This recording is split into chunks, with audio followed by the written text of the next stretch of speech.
So Newcastle United travel in the Champions League, of course, to Borussia Dortmund tomorrow night. And it is still amongst a mountain of controversy from what happened in the Arsenal game on Saturday evening.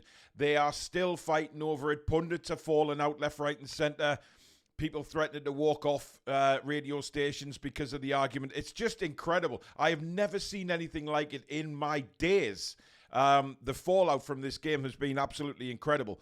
But Newcastle United must turn their attentions now to the game tomorrow night, of course. Forget what's happened at the weekend and go up against Borussia Dortmund, who, of course, had a terrible result against Bayern Munich at the weekend, losing 4-0 at home, with, of course, Harry Kane getting a hat-trick. But in today's show, Schlotterbeck, the centre-back for Dortmund, has come out and said Newcastle United tactics are disgusting, but not for the reasons you think. Jamal Lascelles has come out in disgust with Jorginho of Arsenal for not shaking his hand. Great news for Newcastle is that Alexander Isak has been spotted back in training, and Calvin Phillips is definitely a realistic target for Newcastle United. So let's take a look, guys.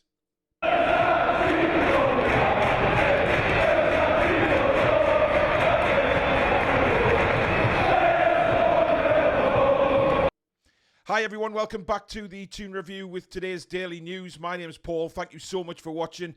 If you do enjoy today's video, please don't leave without giving it the thumbs up. Very important that we keep those coming in on the channel so that fellow fans like yourselves can find the channel in the search results and hopefully subscribe in the future. And of course, if you are new, please do subscribe to the channel. Free to do so. Come and be part of this incredible community we have on the Toon Review. And don't forget to hit the notification bell, which will let you know when we schedule our live shows or we upload videos such as this one today. Right, let's get into it. Schlotterbeck, the centre-back for Borussia Dortmund, who had a fantastic game at St James's Park last week, of course, has come out and bravely said in an interview that Newcastle United's tactics are disgusting, but it's not for the reasons you think. He actually came out and said that Newcastle United, the way they play, the way they press, it's disgusting how they keep on you for the full 90 minutes. They don't stop. They're relentless in the press. And we've seen this with Eddie Howe's teams over the time, of course, that he's been here. That has been a big part of Newcastle United's game is the press and the way that we go about the game. Now, he said he was very impressed with the way Dortmund held out last week. And, of course, he mentioned the atmosphere as well, which was very interesting. He said, you know, the start of the game, it was very loud in St James's Park. But as the game drew on and got longer and longer, the sort of all he could hear was the Dortmund fans, and that was a big complaint coming out of a lot of fans that were at St James's Park last week, and you know, watching on the TV how quiet it was. And Dortmund, you know, will be obviously very pleased with that. But now we go to Dortmund, and of course the yellow wall, of course, is its own in Dortmund. He still thinks that the Dortmund fans will be far louder than the Newcastle fans. So there's a challenge to you guys. If you are going to the game or you're over there already, Schlotterbeck has come out and said that he probably won't hear the Newcastle United fans. So I don't think he knows quite what Newcastle United fans are like away from home. I don't think he's, he won't have experienced it.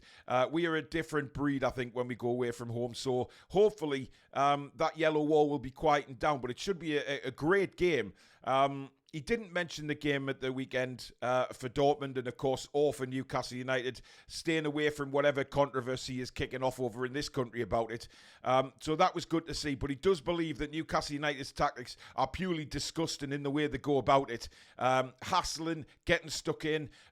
You know, yes, they play a bit of a physical game, he said, but that's the type of thing that's got them in the Champions League. And he said that's the type of thing that will keep them in the Champions League. So it was good to see him come out and praise Newcastle United, given all the shit that we've had over the last few days from certain members of the punditry and, of course, Arsenal Football Club themselves. So very nice of him to come out. And I think, you know, that's how football teams should play, in my opinion. We should go all out and do that. You know, we should be physical.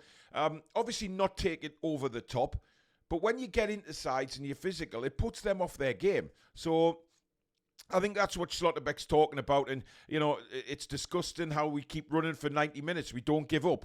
And I think that's a trait that is now well known about Newcastle United, certainly amongst the European teams as well. So it's not what you thought when you first saw the, obviously, the headlines saying Newcastle are disgusting. It's the tactics that are disgusting. And he really not looking forward to the challenge of going against Newcastle again for 90 minutes, the way we harry and batter teams from minute one. So interesting to see that that's what they're worried about tomorrow.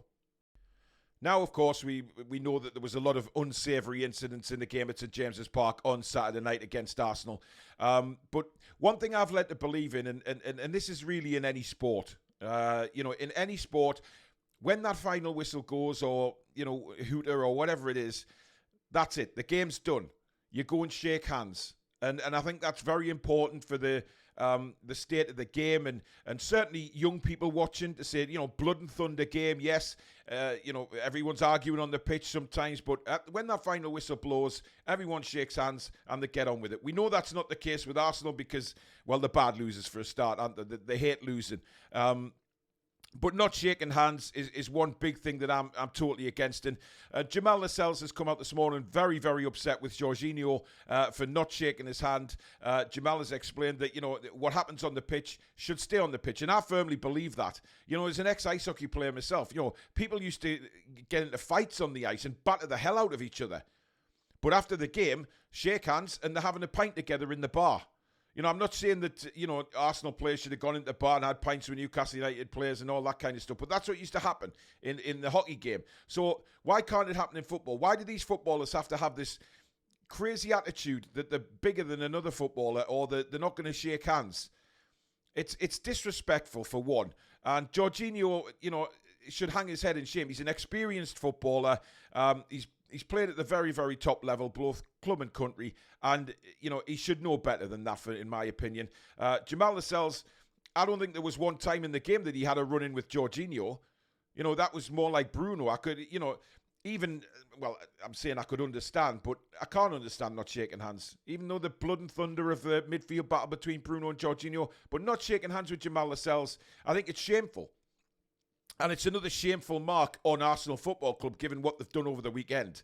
But look, Jamal Lascelles is a very proud captain. He really is. And, for him to come out and say that this morning, just that Jorginho, it was poor, it was disrespectful, and it shouldn't happen in the game of football. And I agree with Jamal. I don't think for 1 second that should happen on a football pitch at the end of a game.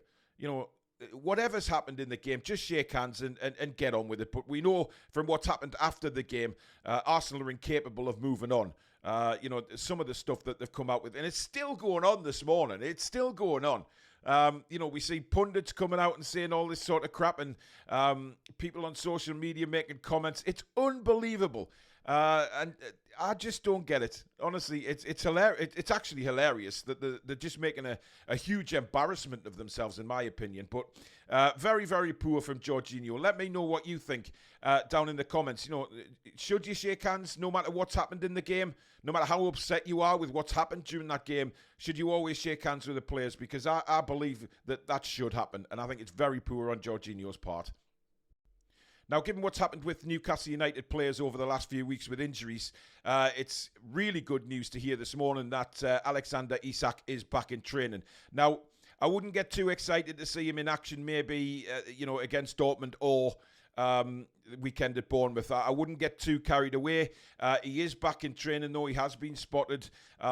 But another reporter said it was just to do some physio work. So I'm not sure whether he's kicked a ball yet in anger or anything like that. But the fact that he's back on the pitch, he's back on the training pitch, he's running, he's there.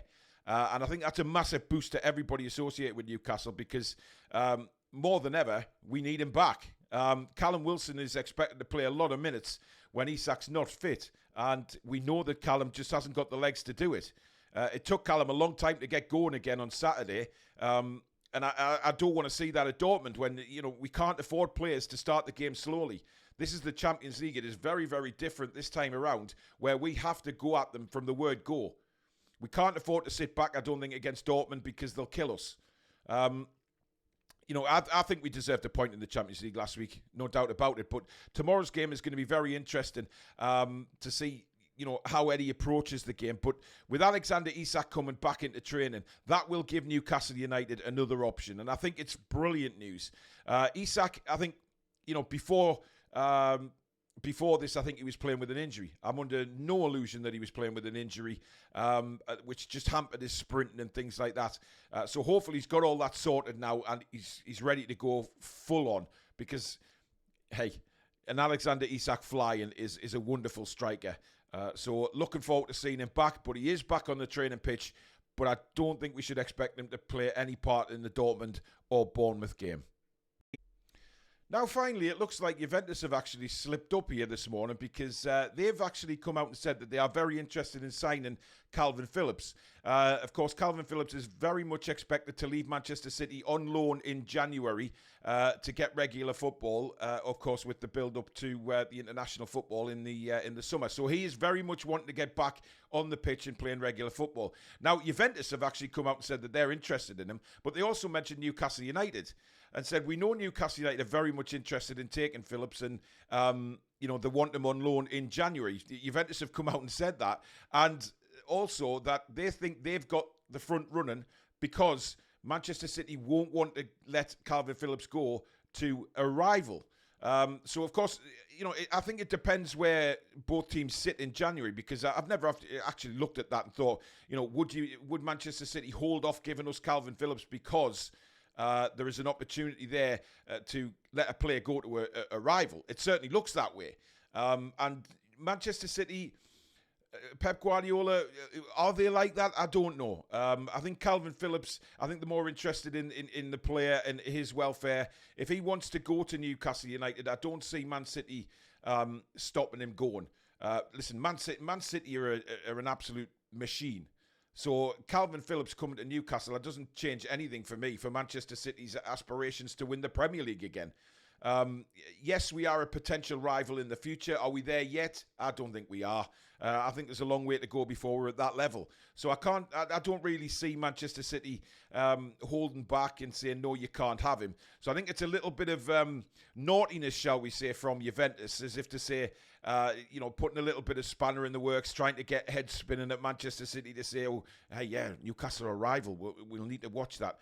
Not at all. Not at all. And I think Pep Guardiola, with the respect he does have for Newcastle United, I don't see a problem with it.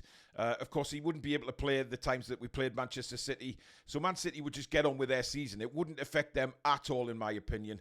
But Juventus, I think, have been very, very sly in what they've said there. But listen, we know what the Italians are like. Anyway, there is your daily news for today, guys. Let me know in the comments what you think about those stories. Are you going to Dortmund? Are you excited about Dortmund tomorrow? Of course, you can get the match live commentary here with me and Billy. Don't forget, it is an early kickoff tomorrow as well. It's a 5:45 kickoff in Germany.